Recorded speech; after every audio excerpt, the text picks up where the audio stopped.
magacaygu waa Cumar Cali Xasan Cumar Serbiya waxaan ahay qoraaga buugga Fan iyo Fannaan. Fan iyo Fannaan oo ka kooban labada magac oo ah fannaan qofkii xirfadda fanka lahaa iyo fankii oo isagoo magacii guud ee farshaxanka wuxuu ka hadlayaa dadkii laxanka sameynayay taariikhdoodii oo ah runtii daraasad asaasi ah ama primary research iyo sidoo kale dadkii ereyga curinayay abwaanada dadkii muusikada tumayay heesaagii iyo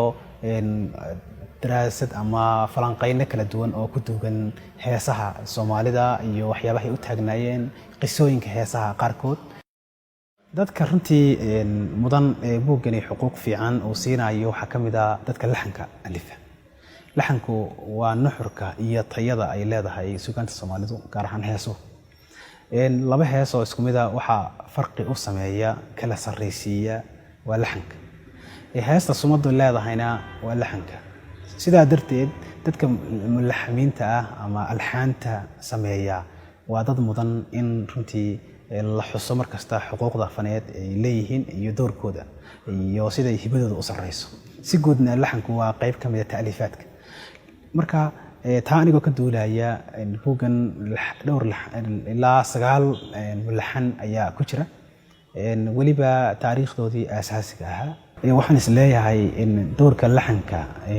oo buuggan siinayo dadka oo iftiiminayo muhiimadooda iyo sida maaragtay u mudan yihiin markasta in laga sheekeeyo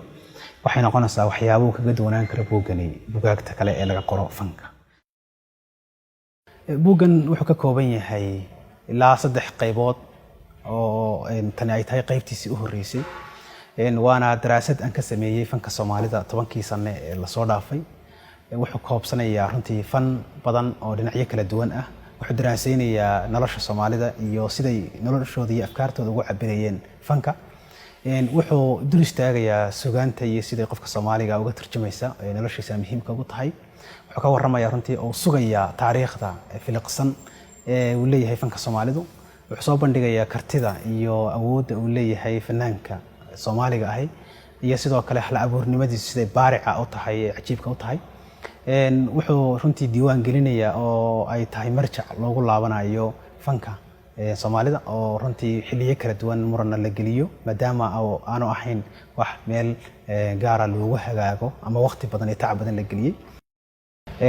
waxaan is leeyahay Fan iyo Fannaan wuxuu ogaal fiican ku biirinayaa fanka Soomaalida inay bulshadu fankeedii meel ugu hagaagto sidoo kalena wuxuu qayb ka ahaanayaa qofka Soomaaliga ah inuu isagu ogaado in